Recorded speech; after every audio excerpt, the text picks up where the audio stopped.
السلام عليكم يا جماعة، بسم الله ما شاء الله. النهاردة 35 يوم، يعني أنا بالظبط كده ليا 35 يوم بالظبط في الدورة دي. لو حد كان شاف أول فيديو نزلته، أنا قلت والله ده أنا مش ناوية استعمل علاج، وهجرب أول دورة ليا إني مش هستعمل أي علاج، كله طبيعي.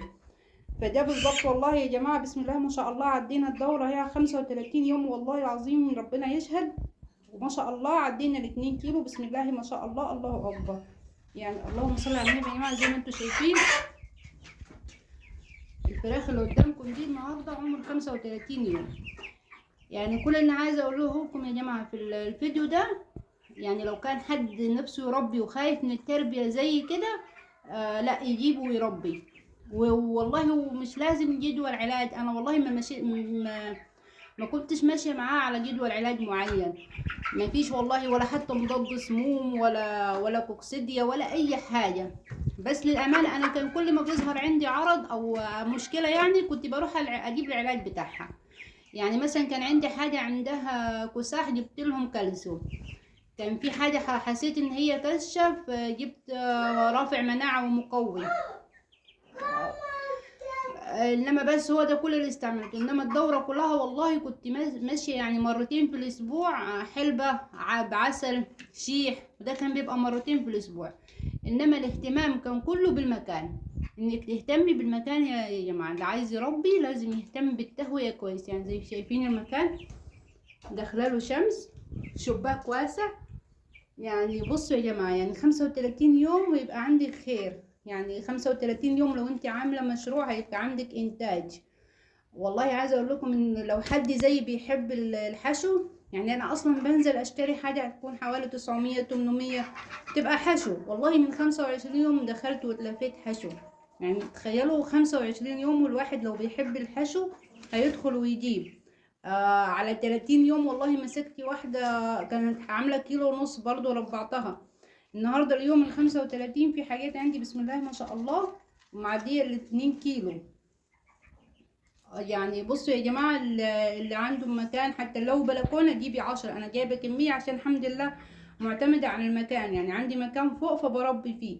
انت لو عندك بلكونة فيها تهوية كويس، اهتمي بس انك يعني والله كل اللي اهتميت بيه كل ما بيكبر شوية اوسع له. والفرشة يعني كنت صراحة في الاول بزود تبن. من امبارح بالظبط شلت الفرشة، وكان استاهل لانه كان خلاص بقى ابتدى ايه، اول ما بيعدي ال35 وبيشيل اوزان اكتر من اكتر من 2 كيلو بيبتدي يجيله نهجان. فانا بقى حسيت ان الجو حر فسبت الفرشة بصراحة، فسبته على الحر كده. بس والله يا جماعة يعني عايزة اقول لكم، يعني 35 يوم يبقى بيتكم مليان خير من كل حاجة. يعني انا بربي طول عمري بلدي، كنت بقعد شهرين مثلا الاقي الفرخ عامله لي كيلو ونص. شهرين يا جماعة، لكن شوفوا الفرق ده. انا بقول لكم من 25 يوم وذبحت حشو. والله حتى يعني جوزي بيقول لي انا كفاياهم كده نذبحهم. بس المشكله عندي بقى يا جماعه، ان انا بصراحه العيال بيحبوا الصدور، بيحبوا كل منتجات الصدور. يعني يحبوا البانيه، يحبوا الستريبس بقى، الشاورما. يعني انتوا عارفين صدور البانيه لوحديها بقى بتتعمل منها كذا نوع. فانا حابه اني اكبر شويه، يعني ممكن 2 كيلو اخليها 3 كيلو. يعني ممكن 35 استنى عليهم، كان جبت لهم مثلا 10 كيلو تاني استنى عليهم 35، فاتم الدوره دي ل40 يوم. عشان انا حابه بس يبقى عنده صدور بصراحه. يعني حابه اني زي ما بقول لكم الاولاد عندي بيحبوا الصدور. فانا حابه اني اكبر شويه بس عشان اقدر ايه اني استفيد منهم.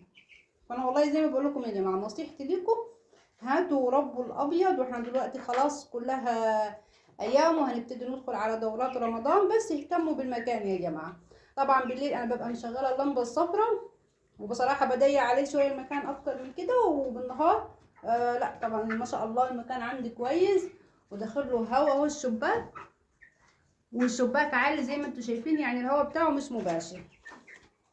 فانا عايزه اقول لكم يا جماعه 35 يوم وتملي بيتي خير يعني. فده نصيحتي ليكم، مهتمي بالمكان. النجاح الاول للدوره هو المكان. بس يا رب اكون فدتكم بحاجه.